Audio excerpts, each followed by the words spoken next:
Hi there, Dead Ideal Boy here, back with another video, and in this one we're going to look at a fairly obvious feature that the game has that I recently discovered there were quite a lot of people out there who didn't know anything about it.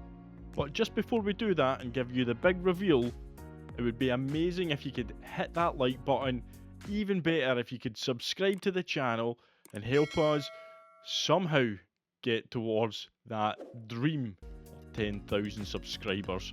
We're sitting somewhere about 7,400 just now, so it doesn't seem that far away, but it really is still quite far away. So everybody who hits the subscribe button is a legend. And yeah, say hello in the comments as well if you're new, and I can say hello back. So, enough of the tease. What is this feature that you tell us about, Dead Ideal Boy? Well, I can reveal that it is to do with fuel. Now you can see here what the fuel consumption 7x. That means fuel saving is required in this race, just like the previous week's race at Daytona. A bit of fuel saving was required. Now, what's that got to do with anything, you might ask? Well, what we discovered, we were watching some races last week, was that some people were having a bit of an issue with getting the right amount of fuel in their car. So let me show you what I'm talking about as you see me coming into the pits at Daytona. So let's just pause the game and have a look at the information that's available to us on the screen. See here, we've got 1.4 laps of fuel left, and you can see that we've got 70% of the fuel tank full.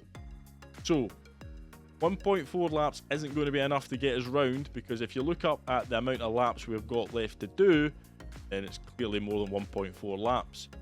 Now, some people have been manually calculating how much fuel they need, looking at the percentages, looking at the amount of laps they've got left in the tank, looking at how many laps they've got left in the race, trying to do a quick mathematical check to fill the tank up to the optimum level. So, for instance, see here, 7 laps out of 10 completed, but crucially we've not crossed the line yet for lap 8, which is after the pit lane exit. So, once we cross the line, we'll have 3 laps required. But some people might miscalculate and look at it and go, oh, we need 7, 8, 9, 10, 4 laps worth of fuel to get us round.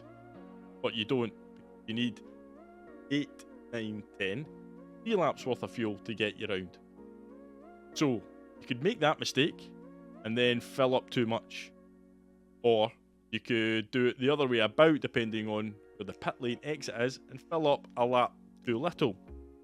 So instead of trying to work this all out, Gran Turismo has put a little marker on the fuel bar, a little diamond or square, you can see it there, just level with the G in the word cruising range, and that's where I need to fuel up, get me to the end of the race. I don't need to take anything else into account, don't need to take any other information about laps, the percentages, amount of laps left. That's the marker, tells me how much we're going to need to get us round.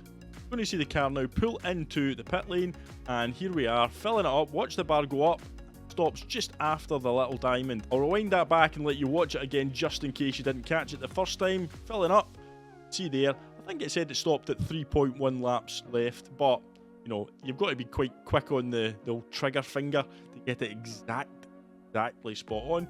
But what I do know is I've definitely got the right amount of fuel to get me around the rest of this race. That is key because I can now push to the floor and go hell for leather, try and catch up with that pack in front that I know perhaps one or two of them might have underfueled, overfueled. I know that I've got the correct amount of fuel in the car, and I'll get to the end just a little bit there. And you can see here as we push towards the finish line, we've got 0.4 laps of fuel remaining, 0.3 laps. We come all the way down, 0.2 laps, almost. But there you have it. That's how you refuel. Spot on with absolutely no stress. You don't need to worry about it when you're coming into the pits.